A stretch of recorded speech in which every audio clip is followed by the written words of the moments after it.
बिस्मिल्लाहिर्रहमानिर्रहीम। अस्सलामुअलैकुम नाजरीन। इस एपिसोड के आगाज़ में हम देखेंगे कि कुद्स में बादशाह एमलेक मैला से कहता है कि मैला हम अपनी फ़ौज मिस्र में भेज रहे हैं। हम इसका आगाज़ कायरा से करेंगे। कायरा में तुम हमारी आंख और कान बनोगी, तुम मुसलमान ताजरों पर नज़र रखोगी और हमें हर चीज़ की खबर दोगी। इस बार तुम्हारे साथ बालिन भी होगा। इतने में बालिन वहाँ आता है और कहता है कि ये हुमैरा खातून के नाम से भी जानी जाती हैं। इन्होंने हमसे पहले ही मिस्र में एक दुकान भी खोल ली है।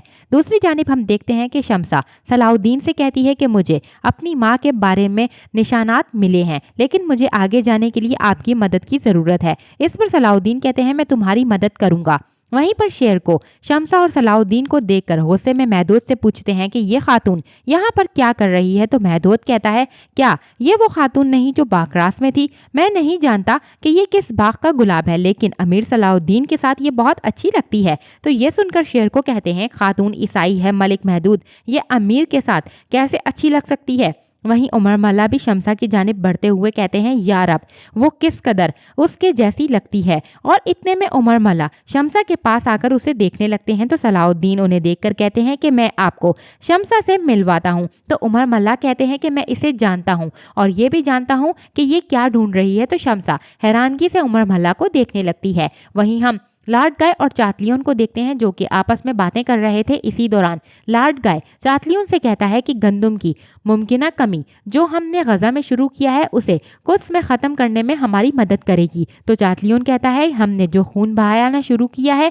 क्या अब हम रोटी के टुकड़े भी करेंगे लॉर्ड गाय? तो लॉर्ड गाय कहता है काश तुम्हारा दिमाग भी तुम्हारी तलवार की तरह तेज होता। तो चातलियों कहता है हम इसीलिए तो इत्तेहादी हैं कि आप मेरे नामुकम्मल हिस्सों को मुकम्मल करें। तो लॉर्ड गाय कहता है अब मेरी बात गौर से सुनो, कोई भी ऐसा बादशाह नहीं जो भूख को मिटा सके। बादशाह एमलेक जानता है, इसीलिए वो परेशान है। तो चातलियों पूछता है फिर हम क्या करेंगे? तो लॉर्ड गाय कहता है बहुत आसान है, अपना दिमाग इस्तेमाल करो। हम इसके खौफ को मजीद बढ़ाएंगे। कुछ ऐसे आदमियों को तलाश करो जिनको ना सिर्फ तलवारें तेज हों बल्कि दिमाग भी तेज हों। इनसे बोलो कि वो लोगों में गुल मिल जाएं और गंदम के मामले को उठाएं। तो चातलियों कहता है लोगों के साथ गुल मिल जाएं ताकि लोगों के पेट तेजी से बढ़े। तो लॉर्ड गाय कहता है बगैर किसी शक के और एहतियात से गजा के वाकयात के बाद विलियम की नजर हम पर है। तो चातलियों कहता है उसका एक आसान हल है, मैं उसकी आंखें ही निकाल लेता हूं। तो लॉर्ड गाय कहता है अगर हमें किसी ऐसी चीज की जरूरत हुई तो मैं वादा करता हूं विलियम उसकी आंखें तुम्हारी हुई,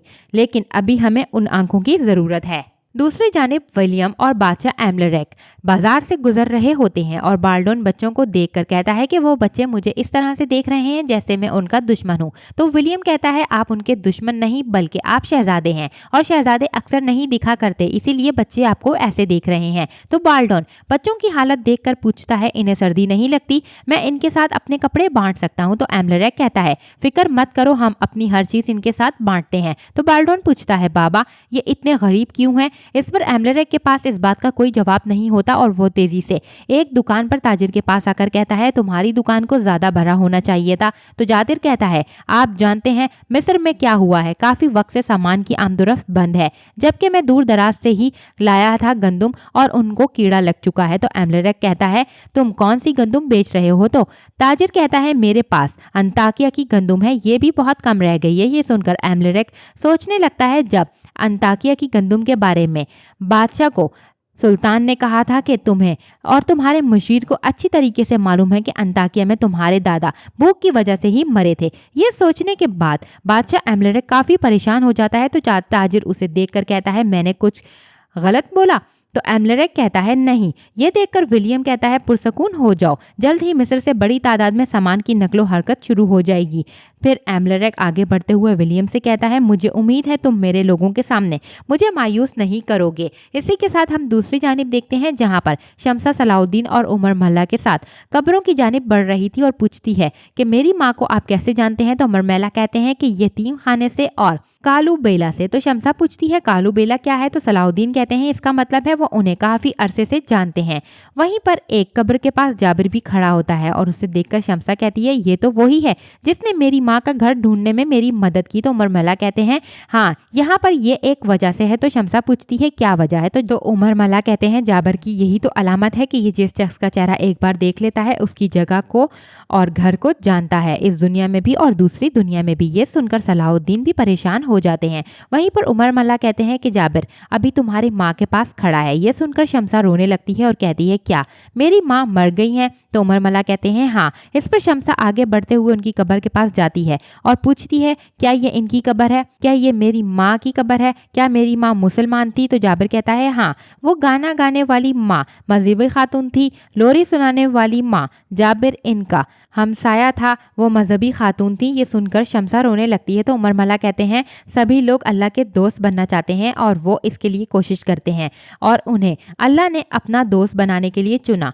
और उन्हें अपने पास बुला लिया। वो अल्लाह की वली थी, अल्लाह ने उसे मुंतखब किया, अल्लाह उसका रूहानी दर्जा बुलंद करे। इसी के साथ हम दूसरी जानिब देखते हैं जहाँ पर जंगल में कारातेगन घोड़ा दौड़ाते हुए आगे बढ़ रहा था और एक मकाम पर पहुंचकर कहता है मैं आ गया हूँ, और ये कहकर वो इर्द गिर्द भागने लगता है और कहता है मैं आ गया हूँ, तुम कहाँ हो? एकदम पीछे से आवाज़ सुनाई देती है कि जल्द या बादेर तुम्हें यहाँ आना ही था। तो जैसे ही कारातेगन मुड़ता है तो उसे एक होलिये में बूढ़ा शख्स नजर आता है और वो कहता है कि अब तुम यहाँ पर आ गए हो कारातेगन। और फिर कारातेगन उस लम्हे को याद करने लगता है जब मकबरे के पास से उस शख्स ने कारातेगन को उठाकर बचाया था।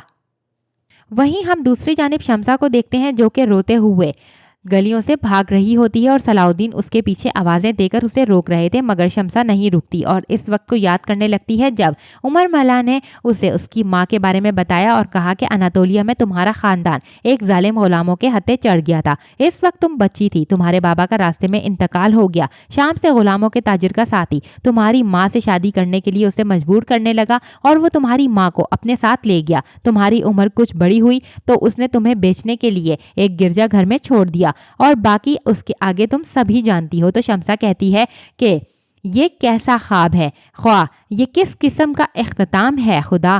फिर वो उमर मल्ला से पूछती है मेरी माँ ने क्या किया, क्या वो सारी ज़िंदगी उस आदमी से बच नहीं पाई? तो उमर मल्ला ने जवाब दिया था कि अफसोस के साथ ये सुनकर शम्सा गमगीन हो जाती है। और फिर उमर मल्ला कहते हैं इसके शौहर ने इसका मज़हब तब्दील करने की कोशिश की और वो हवा खातून से मजबूरन मारिया एवा बन गई। वो ज़ाहिरी तौर से ईसाई लगती थी मगर असल में मुसलमान थी। तुम्हें देखने के लिए एक बार उसे मौका मिला तो उसने मिन्नत की और वो तुम्हें मिलने के लिए तुम्हारे पास आई। जब तुम सो रही थी तुमसे प्यार किया और वो जब तुमसे मिलकर आई वापस तो उसने रोज़ एक काम करना शुरू किया, रोज़ रोटी बनाती और तुम्हारी खातिर गरीब बच्चों में बांट देती। ये सुनकर शम्सा रोते हुए पूछती है कि क्या उन्होंने ये सब मेरे लिए किया? तो उमर मल्ला कहते हैं हाँ। वो कहती थी कि मेरी बेटी के बालों से गंदम जैसी खुशबू आती है और उसी रोटी से खुशबू को सूंघती थी। फिर जाबिर भी कहता है कि मेरी सूरज जैसी बेटी तंदूर में रोटी पकती है और गंदम मेरी आरजू बन जाती है, मेरी सूरज जैसी बेटी मेरी चांद जैसी बेटी। ये सोचते हुए शम्सा तेज़ी से आगे बढ़ती ही चली जाती है और सलाहुद्दीन उसे पुकारते हुए उसके पीछे दौड़ ही रहे होते हैं कि शम्सा अचानक से चकरा कर गिर जाती है। ये देखकर सलाहुद्दीन फौरी तौर से उसके पास आते हैं और उसे उठाने लगते हैं और शम्सा नीम बेहोशी की हालत में उस ख्वाब को याद करती है जब उसने सलाहुद्दीन को ख्वाब में देखा था और ये मंजर देखते साथ ही वो अपनी आंखें एक बार फिर से बंद कर लेती है। दूसरी तरफ हम देखते हैं कि खलील और लतीफ़ खलीफा के इलाज का तरीका ढूंढ रहे थे, साथ ही साथ लतीफ़ दवाई बना रहा होता है। और दूसरी तरफ हम शम्सा के साथ सलाहुद्दीन को देखते हैं जो कि बाहर खड़े थे और उसे कहते हैं कि गमगीन होने की ज़रूरत नहीं है, दिल उदास होना और आंखों से आंसू गिरना इसमें कोई कुछ भी नहीं कर सकता, लेकिन तुम हिम्मत मत हारो और मायूस मत हो सकता है कि तुम अपनी ज़िंदगी के बारे में इनके बारे में कुछ जानती ही ना और ना ही तुम कभी ये जान पाती कि तुम कौन हो, लेकिन अब तुम अल्लाह का शुक्र अदा करो कि आज तुमने उन्हें ढूंढ लिया और शम्सा के तौर से अब तुम जानती हो कि तुम कौन हो, तुम्हारा ताल्लुक कहाँ से है। ये भी एक बहुत बड़ी नेमत है, अब तुम अपने आंसू साफ करो। तो शम्सा कहती है जब मैं इनसे मिलने का इंतजार कर रही थी तो ये सब हो गया। तो सलाहुद्दीन कहते हैं मुलाकात और जुदाई दोनों रुख एक ही सिक्के के हैं, चलिए आइए अल्लाह से दुआ करें कि अल्लाह तुम्हें अब्दी जिंदगी से दूर ना करे। तो शम्सा कहती है ठीक है, मैं हाथ मुंह धोकर आती हूँ। ये कहकर शम्सा चली जाती है और शेर को वहां पर आते हैं। ये देख देखकर शमसा वहां पर छुप जाती है और वहीं शेर को सलाउद्दीन से कहते हैं कि हमारे सुल्तान तुम्हें बुला रहे हैं सलाउद्दीन, तुम्हारे जाने से पहले वो तुम्हें देखना चाहते हैं। ये सुनकर सलाउद्दीन जाने लगते हैं तो शेर को उन्हें रोक कर पूछते हैं, सलाउद्दीन ये लड़की क्या कर रही है यहाँ? तो सलाउद्दीन कहते हैं वो अपनी माँ की तलाश में आई थी और मैं भी उसकी मदद ही कर रहा हूँ। तो शेर को पूछते हैं, मेरा पूछने का मतलब यह है कि वो तुम्हारे घर में क्या कर रही है?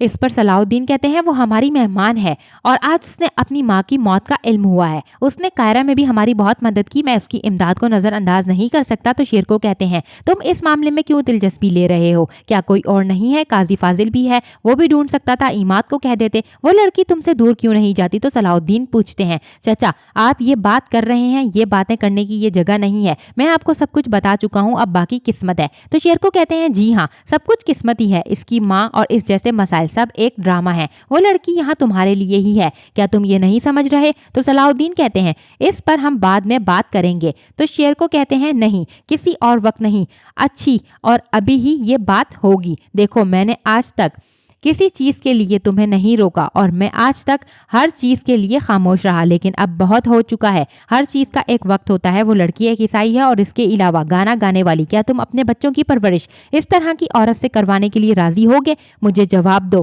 क्या तुम इस पर राजी हो सलाउद्दीन? सलाउद्दीन ये सब देखकर और सुनकर काफ़ी हैरान होते हैं और शमसा भी बहुत गमगीन हो जाती है और यहीं पर इस एपिसोड का अख्ताम होता है। नेक्स्ट एपिसोड के लिए चैनल को सब्सक्राइब करके बेल आइकन को ज़रूर से प्रेस करें। Thanks for watching.